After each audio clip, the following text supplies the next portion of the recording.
es lo concerniente a responsabilidad médica. Y tenemos que comenzar diciendo que el ejercicio de la medicina es una responsabilidad que atañe, ¿no?, a todos los profesionales de la salud, ¿no?, o a todos los profesionales médicos cuando eh, tenemos se nos otorga el Colegio Médico del Perú, ¿cierto? Cuando estamos colegiados comenzamos a tener responsabilidad médico-legal. La protección jurídica de la salud y el respeto a la dignidad humana son básicas para regular o para entender qué se entiende como responsabilidad médica, ¿no? Y la Organización Mundial de la Salud lo define como un estado completo de bienestar físico, mental y social, ¿no? Y no solamente como la ausencia de una enfermedad o de invalidez. El ejercicio de la medicina es un bien jurídicamente tutelado, ¿no? Entonces, el código la Constitución establece, ¿no? El Código Procesal Penal también establece que en todo sentido, todo daño que se produzca a una persona, ¿no?, el Estado está en el deber de reparar, ¿no?, resarcir, indemnizar, ¿no? Ya hemos hablado un montón en las anteriores clases, ¿no?, que cuando se genera un daño a una persona, ¿no?, hemos establecido otros contextos, ¿no?, donde se lo agrede, ¿no?, hay un hecho violento que genera algún daño, pero en este contexto, donde hay un daño que presuntamente ha sido ocasionado por un acto médico, entonces también hay que resarcirlo, ¿no? Como valor frente al cual el Estado debe organizar, fiscalizar un sistema de prevención, tratamiento y rehabilitación en los supuestos que la salud se altere por factores personales, socioambientales, laborales, etcétera, ¿no? ¿Qué es la praxis? La praxis es la práctica, ¿no?, en oposición a la teoría, ¿no? La praxis médica, entonces, se fundamenta sobre el conocimiento de las ciencias médicas, ¿no? El primer aspecto surge de la relación médico-paciente, ¿no? Y el segundo se inicia con la universidad, lo que se agrega el posgrado, la labor del colegio médico, las sociedades médicas, respectivamente, ¿no? Pero en un primer aspecto tiene que ver con una relación médico-paciente y posteriormente con la capacitación que tienen los médicos. ¿Qué es la mala praxis? Es la omisión por parte del médico, ¿no?, de prestar apropiadamente un servicio que está obligado en su relación profesional médico-paciente, ¿no? Omisión que da como resultado cierto perjuicio, ¿ya?, al paciente. O también cuando el médico, a través de un acto propio de su actividad y en relación causal o con culpa, produce un daño determinado en la salud de una persona. Entonces, la mala praxis es toda acción médica, ¿no?, errada de acuerdo con la opinión de expertos médicos, ¿ya? Entonces no se define por la opinión, chicos, de un familiar, de una persona, del paciente, no. Una mala praxis, ¿no?, es toda acción errada, pero esto que escapa, ¿no?, a lo que los protocolos, las guías establecen, ¿no?, y a la opinión de muchos expertos, ¿no? Desviación de los estándares aceptados en el cuidado que causa un daño en la salud del paciente. La Lex Artes Médica es un conjunto de reglas para el ejercicio médico contenida en la literatura universalmente aceptada, en la cual se establecen los medios ordinarios para la atención médica y los criterios para su empleo, ¿no? Para que la intervención profesional sea legítima, debe además de perseguir un fin, ¿no?, de curar, ¿no?, y ser la indicada a ejecutarse conforme a las reglas del arte médico. Entonces, ¿qué es la responsabilidad médica? ¿No? Responsabilidad es una cualidad de responsable, es una deuda, es una obligación, es un cargo, es una capacidad que tiene todo sujeto activo de derecho para reconocer y aceptar las consecuencias de un hecho realizado libremente, ¿no? Entonces, viene del latín respondeo, quiere decir responder, contestar, ¿no?, hacer frente a algo, ¿no? Entonces, es la calidad o condición de responder y la obligación de reparar y satisfacer por sí mismo o por otro medio todo daño, toda pérdida, todo perjuicio que sea ocasionado. ¿Cuáles son los elementos de la responsabilidad? Bueno, la acción, ¿no?, u omisión también, ¿no? voluntaria o involuntaria, producto de un resultado dañoso, ¿no? Antijuridicidad, ¿no? Desde el aspecto ilícito hasta el incumplimiento contractual o la violación de una obligación. ¿Qué es la responsabilidad profesional? Cuando el profesional, por dolo, imprudencia, negligencia, ocasiona un daño a una persona que ha requerido sus servicios, ¿no? Entonces, la responsabilidad del médico se inicia con el juramento, ¿no? De Ginebra, de la Declaración de Ginebra del año 1949, de un buen desempeño de la profesión y desde la inscripción en el colegio profesional, ¿no? En este caso, en el colegio médico, ¿no? Entonces, desde el momento que ustedes hagan el juramento y obtengan su colegiatura médica, desde ese momento ya ustedes tienen responsabilidad jurídica, ¿no? Y la responsabilidad jurídica es la obligación de la persona imputable. ¿Qué es una persona imputable? Es una persona a la que se le está achacando una culpa, ¿no? Que tiene una culpa de algo, ¿no? Entonces, esa persona imputable tiene responsabilidad ante la justicia, ¿no? De los actos realizados contrarios a la ley, ¿no? Y la responsabilidad médica es la obligación del médico de dar cuenta a la sociedad, ¿no? Por los actos realizados en la práctica profesional, ¿no? Cuya naturaleza y resultados sean contrarios a sus deberes, ¿no? O al incumplimiento de los medios y o cuidados adecuados que debió haber tenido con un paciente, ¿no? ¿Qué tipo de responsabilidad conocemos, ¿no?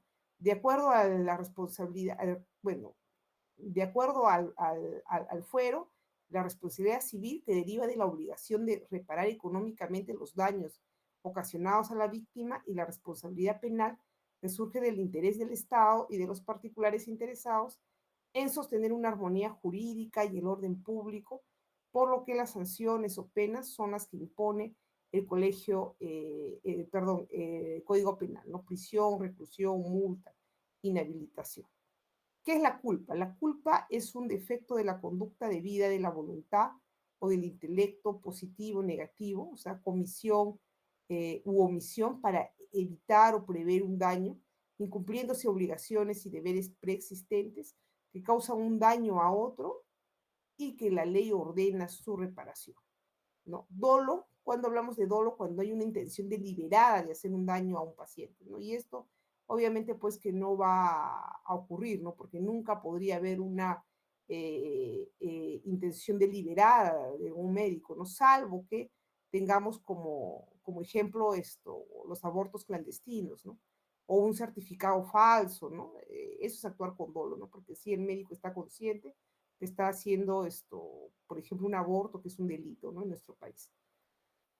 La culpa falta necesariamente la intención de dañar al paciente, pero por una negligencia, una desidia, una impericia o una falta de precaución o de diligencia o descuido o imprudencia, se produce un perjuicio en un paciente que hay la obligación del Estado de reparar, ¿no? Caso fortuito, los hechos que son extraños al hombre que ocurren por azar, es decir, es una consecuencia pues extraordinaria, ¿no? El médico no pudo haber previsto que iba a pasar ello, ¿no?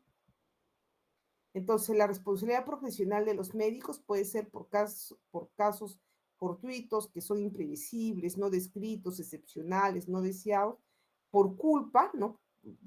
Cuando el acto pudo ser previsible, descrito, no previsto, no deseado, y doloso cuando es previsible, es obvio que él intentó, o sea, que él tuvo la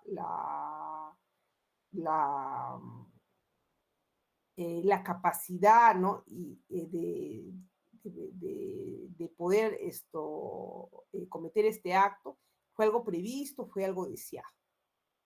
¿Qué dice la jurisprudencia? La jurisprudencia dice, el tipo objetivo culposo exige básicamente la realización de una conducta que origine un riesgo típicamente relevante y que el riesgo creado, no permitido, sea el resultado de la inobservancia, del deber, del cuidado, generando la profesión del médico una obligación de medios, es necesario determinar, tratándose de delitos culposos, si se aplicó negligentemente su ciencia con vista a la obtención del resultado, ¿no? Entonces, la medicina es una ciencia de medios, más no de resultados, chicos. Por eso Ustedes jamás le pueden prometer a un paciente que lo van a curar, ¿no? Que lo van a sanar. Ustedes no le pueden prometer eso a un paciente, ¿no? Ustedes lo que pueden decir al paciente es que, claro, van a utilizar toda su experiencia, toda su experticia, toda su lex artis, todo su conocimiento, ¿no? Para poder tratar una enfermedad, pero en ningún momento ustedes, todos los medios que ustedes tengan a la mano, científicos, los van a utilizar, sí, para poder curar a un paciente, pero nunca le pueden prometer un resultado satisfactorio porque no lo sabemos, ¿no? Bueno, estos son algunos modelos de pericias. ¿Cuáles son las formas de culpa médica? Negligencia, impericia, imprudencia, inobservancia, reglamento. ¿Qué es la negligencia? Es el incumplimiento de los elementales principios inherentes al arte o profesión, ¿no? Entonces, esto es que sabiendo lo que se debe hacer no se hace, o a la inversa, ¿no? Que sabiendo lo que no se debe hacer, se hace. Es sinónimo de descuido, de omisión, es no enfrentar un riesgo, peligro, existiendo la obligación de hacerlo, se omite cierta actividad precautoria que habría evitado resultado dañoso y se hace menos de lo que se debe al no tomar las debidas precauciones, ¿no? No medicar, por ejemplo, cuando es necesario medicar, no internar existiendo riesgos, ¿no? Esto se le manda un paciente a la casa, pues, y el paciente era un paciente que necesariamente debería haberse hospitalizado, no solicitar los estudios pertinentes cuando había que solicitarlos, ¿no? No hacer lo que se debe hacer lo que no se debe hacer menos de lo que se debe hacer y postergar lo que se debe hacer. ¿Qué es la impericia? La impericia viene de latín privativo, pericia, ¿no? O sea, falta total de conocimientos o parcial de conocimientos técnicos exigibles en el ejercicio del acto médico, ¿no? El acto médico se realiza mal o no se realiza debiendo hacerlo, ¿no?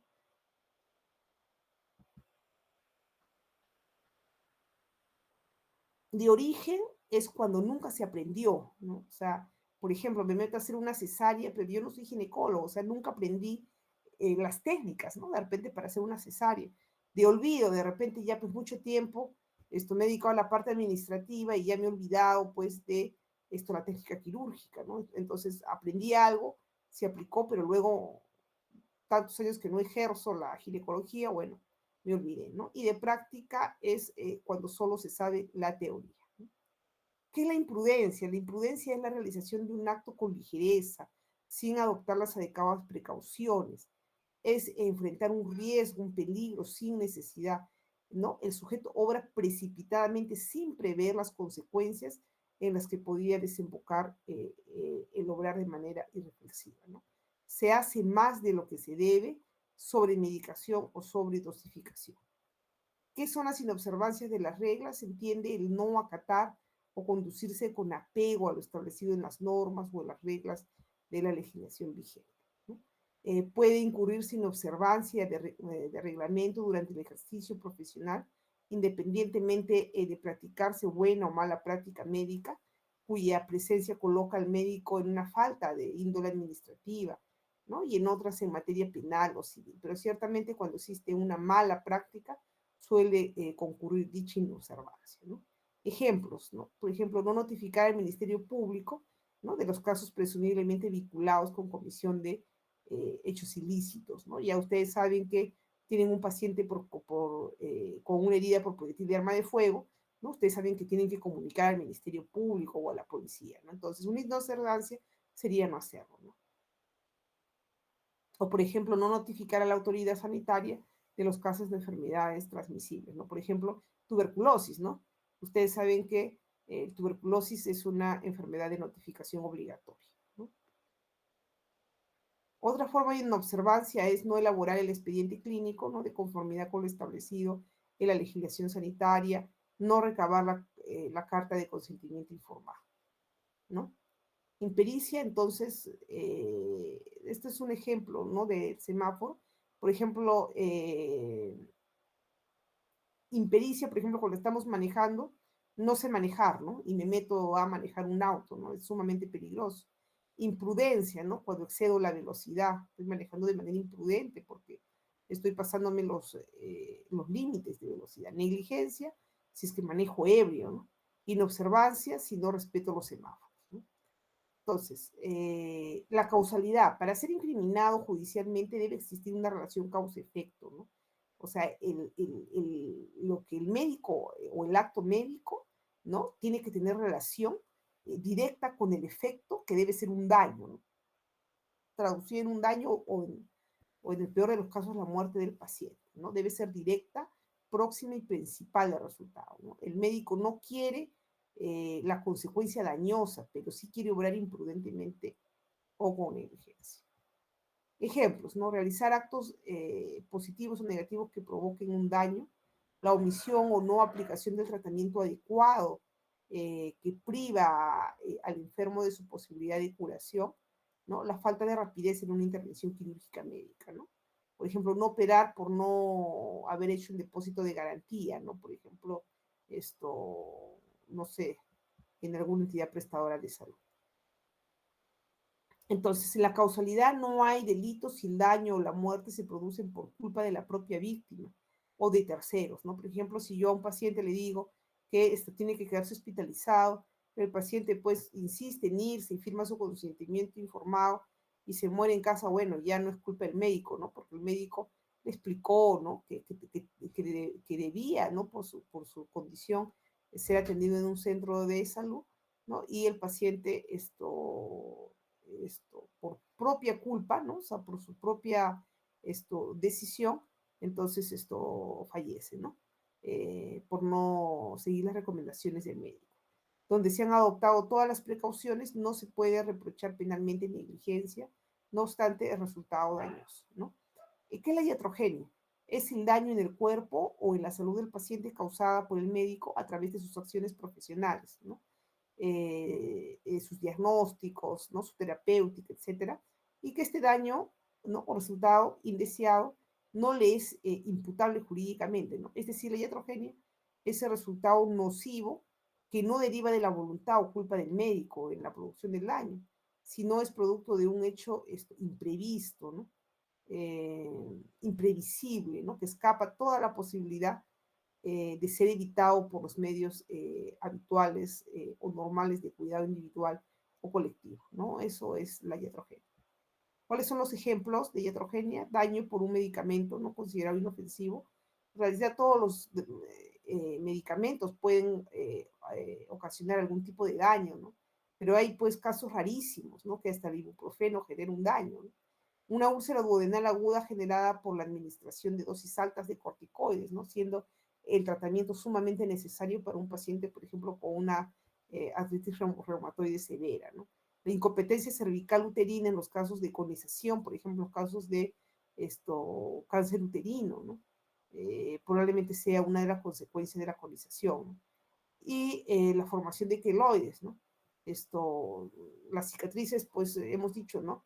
Que va a depender de la piel de cada una de las personas, no es algo que el médico no puede prever. Ámbitos de responsabilidad, ¿no? Responsabilidad frente a los derechos del consumidor, eso se ve por Indecopi, ¿no? Y hay una ley de protección al consumidor, ¿no?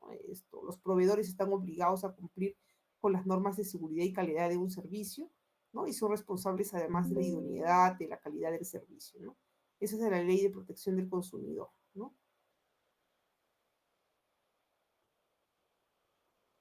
La información adecuada y pertinente, ¿no?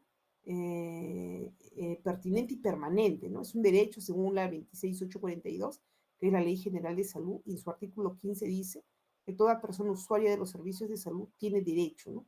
A que se le dé en términos comprensibles información completa y continua sobre su proceso, ¿no? Incluyendo su diagnóstico, su pronóstico, sus alternativas de tratamiento, así como los riesgos, contraindicaciones, precauciones y advertencias de los medicamentos que se le prescriban y administren, ¿no? Entonces, es una eh, obligación, ¿no? Todos los médicos estamos obligados a informar al paciente, ¿no? De los riesgos, contraindicaciones, beneficios, reacciones adversas de un determinado acto médico, ¿ya? También está tipificado dentro de la Ley de Protección al Consumidor, ¿no? La obligación del proveedor. ¿Qué es un proveedor? Un proveedor es aquel que esto brinda salud, ¿no? Una entidad prestadora de salud, ¿no? A eso se refiere, ¿no? Las obligaciones de estos proveedores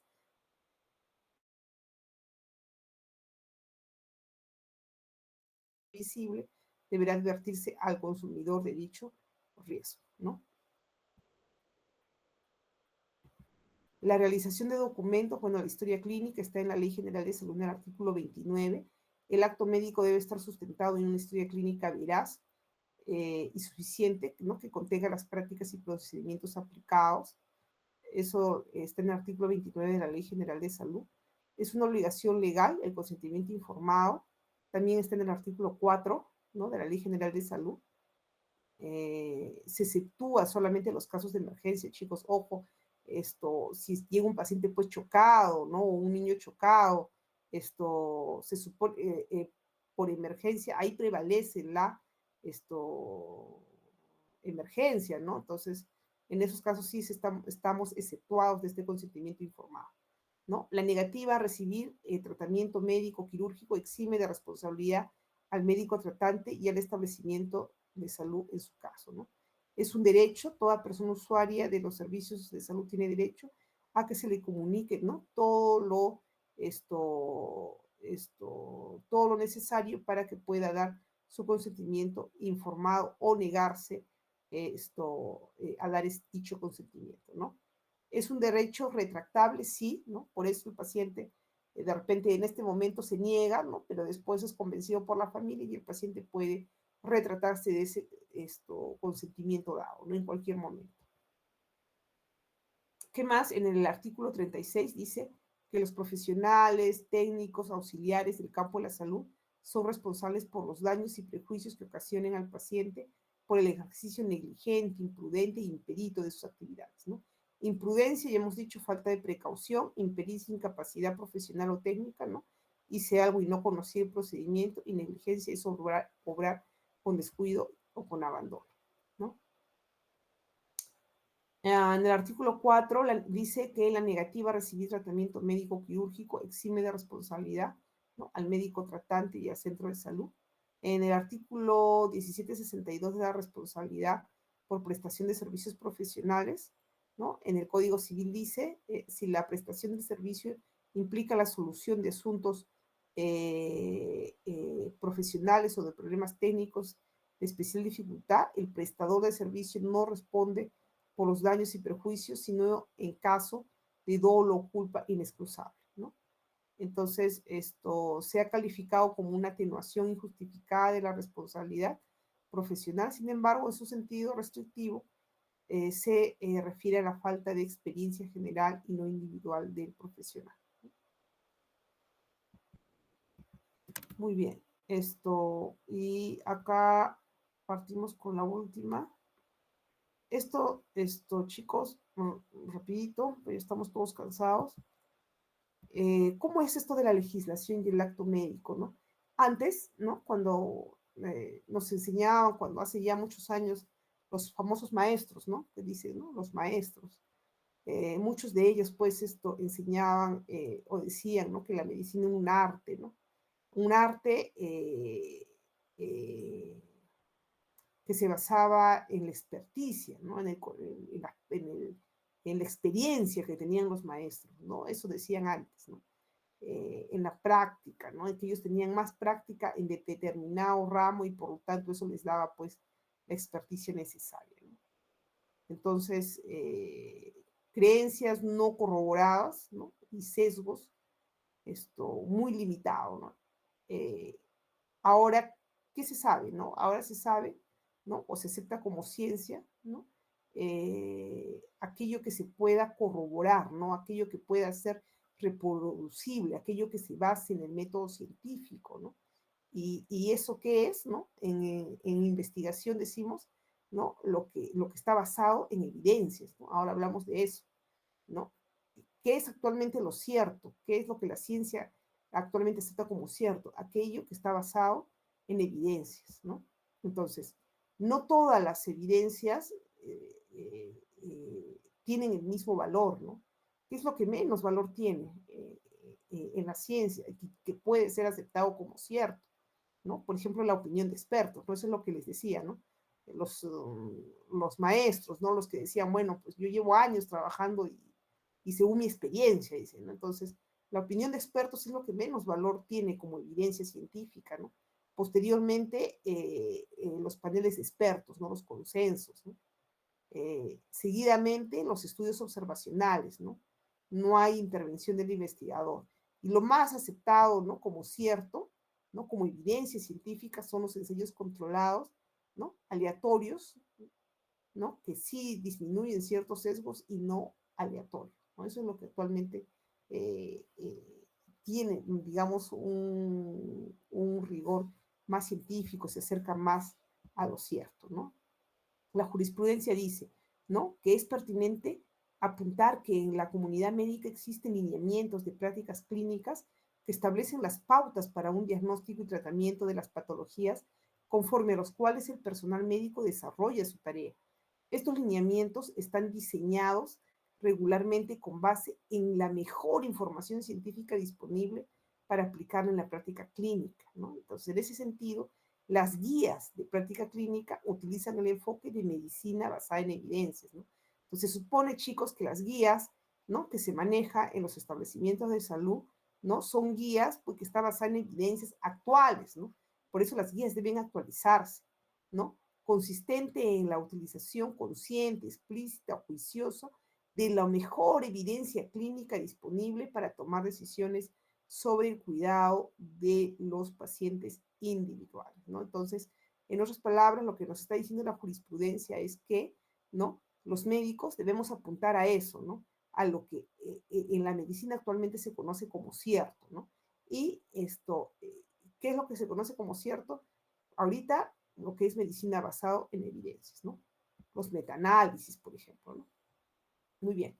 Les presento un caso, ¿no? Es un menor de 5 años con leucemia, sus padres son testigos de Jehová, ¿no? Y se oponen a las transfusiones, ¿no?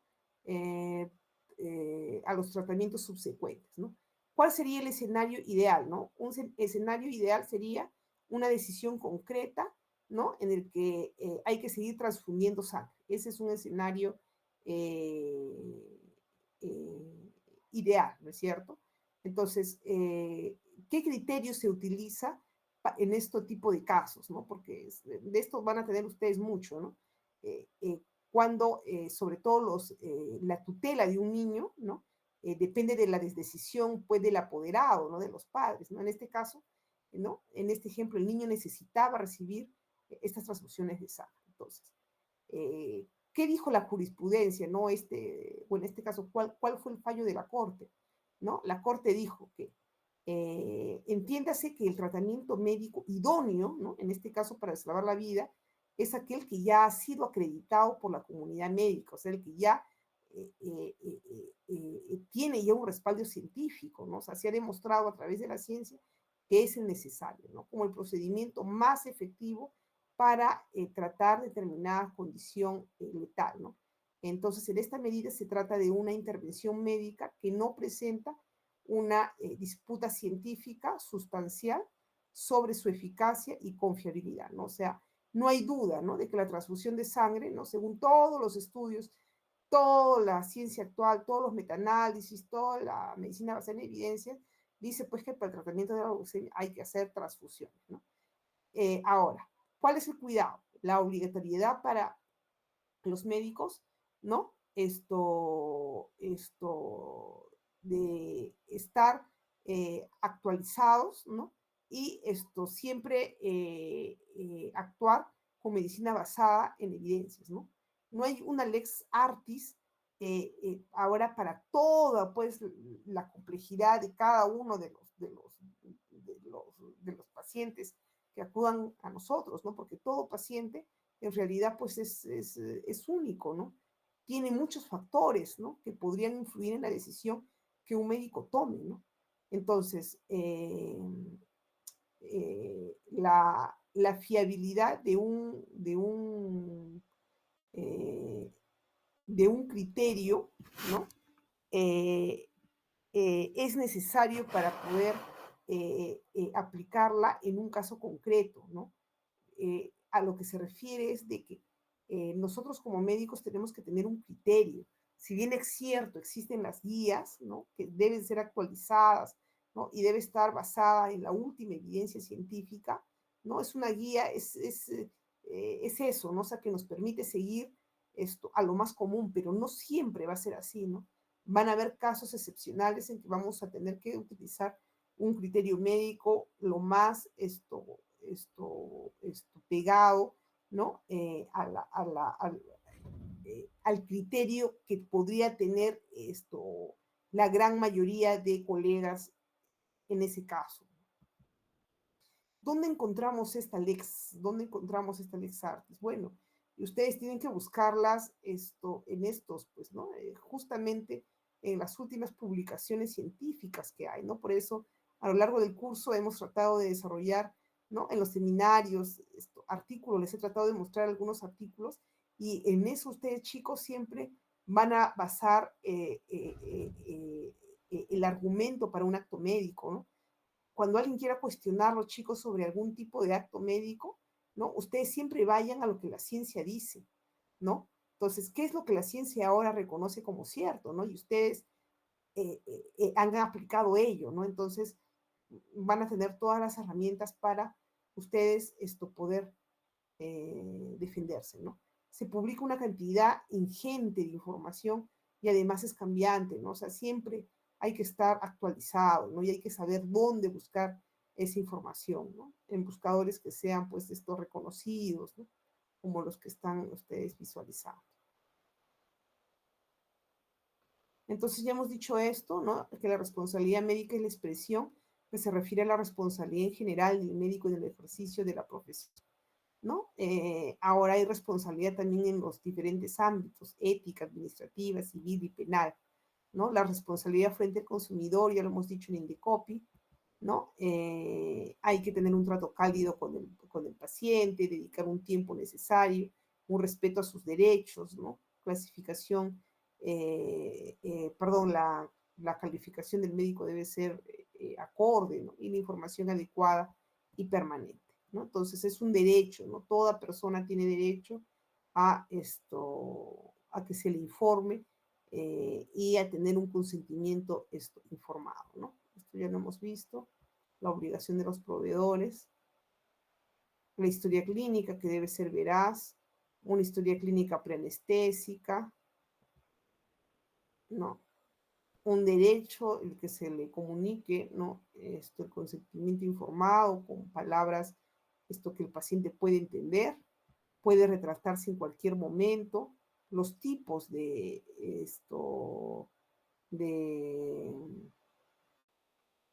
de responsabilidad, ¿no? Que puede ser negligente, imprudente o imperito, ¿no? La negativa de recibir un tratamiento exime al médico de responsabilidad. La indemnización es un derecho que tiene el paciente a que se le al resarcimiento, ¿no? A la reparación del daño que se le ha ocasionado, ¿no? Puede haber responsabilidad civil contractual o civil extracontractual, ¿no? Civil contractual es la derivada de la inejecución de obligaciones asumidas voluntariamente y la extracontractual es la derivada del daño, producto de una conducta carente de vínculo, obligación o contrato, ¿no? La indemnización, ¿no? Y responsabilidad en el Código Civil establece responsabilidad civil contractual, ¿no? La inejecución de una obligación, el cumplimiento parcial, tardío o defectuoso, ¿no? Por ejemplo, ¿no? Si yo voy a o si yo voy a una entidad prestadora de salud, ¿no? Y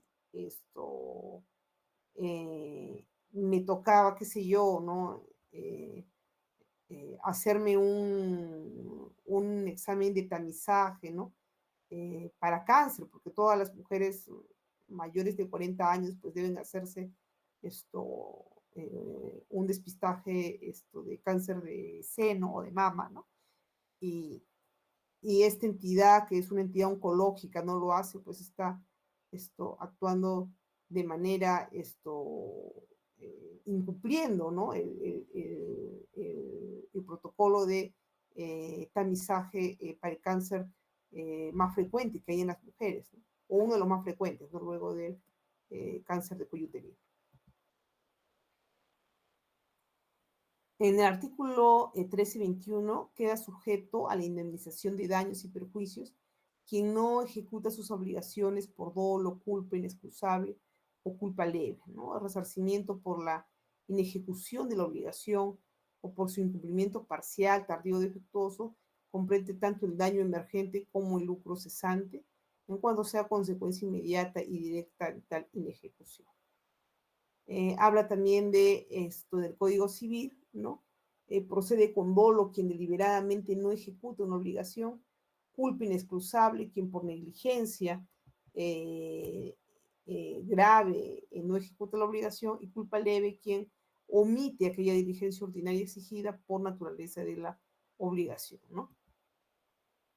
Inimputabilidad quien actúa con la diligencia ordinaria requerida no es imputable por la inejecución de la obligación o por su cumplimiento parcial, tardío o defectuoso, ¿no? El caso fortuito también ya dijimos, ¿no? No es imputable, ¿no? Cuando es algo pues extraordinario, ¿no? Algo que sale fuera de lo común, ¿no? Algo que no se pudo prever, ¿no? El Código Civil también habla, ¿no? De la nulidad de límites de responsabilidad, ¿no? Son nulos los convenios que excluyan, ¿no? O limiten anticipadamente la responsabilidad por dolo o culpa inexcusable, ¿no? Esto quiere decir que el consentimiento informado y la cláusula de exoneración de responsabilidad eso es nulo, ¿no? O sea, no se puede utilizar el consentimiento eh, informado como una forma de excusa de que el paciente pues sabía, ¿no?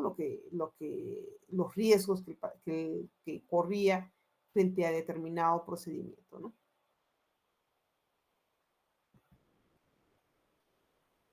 Indemnización y proceso civil, ¿no? La indemnización de daños y perjuicios se resuelve en el proceso de conocimiento, ya que la complejidad de la pretensión hace necesaria una etapa probatoria, ¿no? Acorde con el tema de responsabilidad, ¿no?